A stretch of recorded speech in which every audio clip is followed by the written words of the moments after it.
कृष्ण जन्माष्टमी भारत का एक महत्वपूर्ण त्योहार है जो भगवान श्री कृष्ण के जन्मदिन के रूप में मनाया जाता है। यह दिन विशेष रूप से कृष्ण भक्तों के लिए अत्यंत ही महत्वपूर्ण होता है। श्री कृष्ण का जन्म भाद्रपद मास की अष्टमी तिथि को हुआ था, इसलिए इस दिन को कृष्ण जन्माष्टमी के रूप में मनाया जाता है। श्री कृष्ण को भगवान विष्णु का 8वां अवतार माना जाता है और वे धरती पर अधर्म का नाश करने, धर्म की स्थापना करने और दुष्टों को समाप्त करने के लिए अवतरित हुए थे। श्री कृष्ण का जन्म एक अत्यंत कठिन समय में हुआ था। मथुरा नगरी के राजा कंस एक अत्याचारी और दुष्ट शासक थे। जब कंस की बहन देवकी का विवाह वसुदेव के साथ हुआ था तो आकाशवाणी ने कंस को बताया कि देवकी का 8वां पुत्र ही उसकी मृत्यु का कारण बनेगा। यह सुनकर कंस ने देवकी और वसुदेव को बंदी बना लिया और उनके हर संतान को मारने का संकल्प लिया। एक एक करके कंस ने देवकी के 7 संतानों को मार दिया। जब देवकी गर्भवती हुई और 8वें पुत्र का समय आया तो मथुरा नगरी में भय और आतंक का माहौल था। भाद्रपद की अष्टमी तिथि को अर्धरात्रि में देवकी ने श्री कृष्ण को जन्म दिया। भगवान विष्णु ने स्वयं श्री कृष्ण के रूप में अवतार लिया। जन्म के समय श्री कृष्ण ने अपने माता पिता को अपने दिव्य स्वरूप का दर्शन कराया और कहा कि उन्हें तुरंत गोकुल ले जाया जाए, जहां नंद और यशोदा उनका पालन पोषण करेंगे। वासुदेव ने श्री कृष्ण को गोकुल पहुंचाने का निर्णय लिया। आधी रात में जब चारों ओर गहरा अंधेरा छाया हुआ था, वासुदेव ने श्री कृष्ण को टोकरी में रखकर यमुना नदी पार कर गोकुल के लिए निकल पड़े। भगवान की कृपा से जेल के दरवाजे खुल गए, पहरेदार गहरी नींद में सो गए और यमुना का पानी अपने आप घट गया। वासुदेव गोकुल पहुँचे और नंद और यशोदा के घर श्री कृष्ण को छोड़ दिया। वहां उन्होंने नंद और यशोदा की नवजात पुत्री को लेकर मथुरा लौट आए। जब कंस ने सुना कि देवकी ने एक बच्ची को जन्म दिया है तो उसने उसे भी मारने का प्रयास किया, लेकिन वह बच्ची देवी दुर्गा के रूप में प्रकट हो गई और कंस को चेतावनी दी कि उसका वध करने वाला बालक गोकुल में सुरक्षित है। यह सुनकर कंस और भी अधिक क्रोधित हो गया और चिंतित हो गया और उसने गोकुल के सभी नवजात शिशुओं को मारने का आदेश दिया। लेकिन भगवान श्री कृष्ण ने अपनी माया से सभी संकटों से बचकर अपना बचपन गोकुल में ही बिताया। गोकुल में श्री कृष्ण ने अपने बाल्यकाल की अद्भुत लीलाएं की, जिनमें माखन चोरी और गोपियों के साथ खेलना प्रमुख है।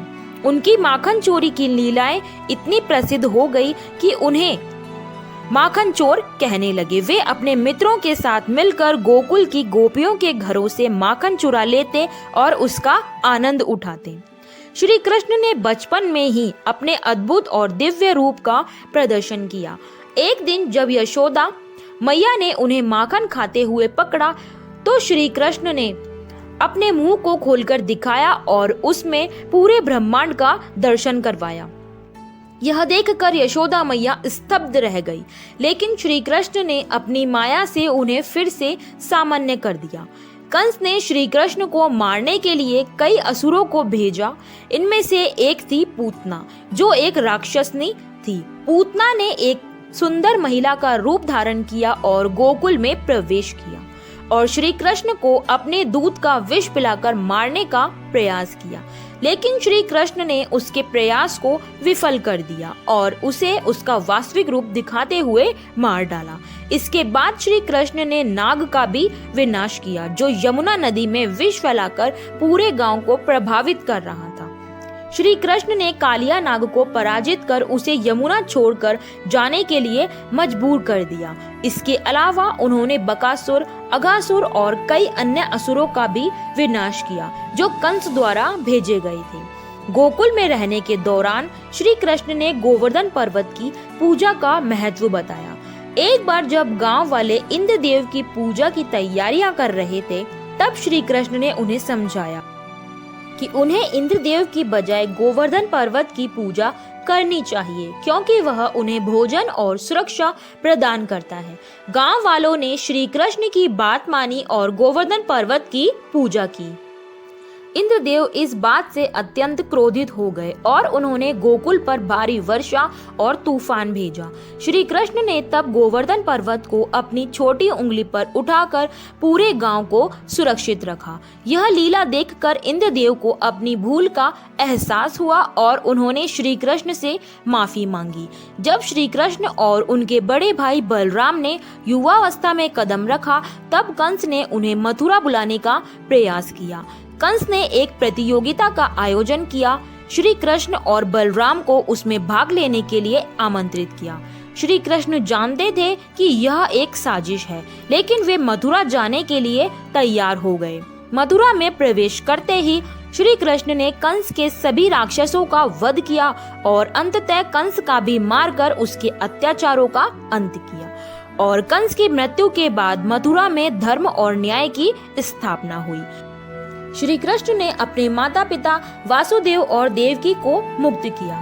कंस वध के बाद श्री कृष्ण और बलराम को उनकी शिक्षा के लिए महर्षि संदीपनी के आश्रम भेजा गया।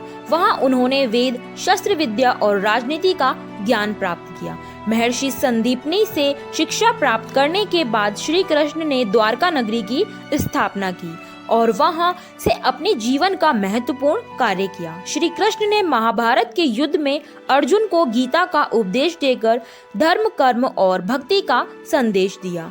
जब अर्जुन ने युद्ध से विमुख होने की इच्छा प्रकट की, तब श्री कृष्ण ने उसे गीता का ज्ञान देकर उसकी भ्रम की स्थिति को दूर किया और अपने कर्तव्य का पालन करने के लिए मार्गदर्शन किया, और इसे ही भगवत गीता के नाम से जाना जाता है। श्री कृष्ण का जीवन हमें धर्म, सत्य और न्याय के मार्ग पर चलने की प्रेरणा देता है।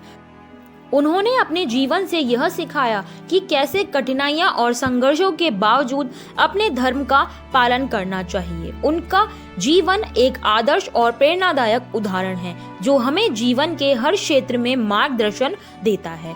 कृष्ण जन्माष्टमी का पर्व हमें उनके जीवन की इन शिक्षाओं को याद दिलाने और उन्हें अपने जीवन में अपनाने का अवसर प्रदान करता है।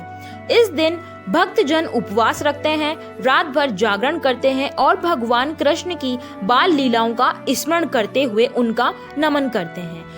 कृष्ण जन्माष्टमी हमें यह संदेश देती है कि जब जब धरती पर अधर्म बढ़ता है, तब तब भगवान अवतार लेकर धर्म की स्थापना करते हैं और दुष्टों का नाश करते हैं। तो दोस्तों, इसी के साथ आज की वीडियो समाप्त होती है। आपको यह वीडियो कैसी लगी हमें लाइक और कमेंट करके जरूर बताइए, और ऐसी ही ज्ञानवर्धक वीडियो देखने के लिए प्लीज हमारे चैनल से जुड़े रहिए। इसके लिए चैनल को सब्सक्राइब करना बिल्कुल भी ना भूलिएगा। मिलते हैं नेक्स्ट वीडियो में, तब तक के लिए जय श्री राम, धन्यवाद।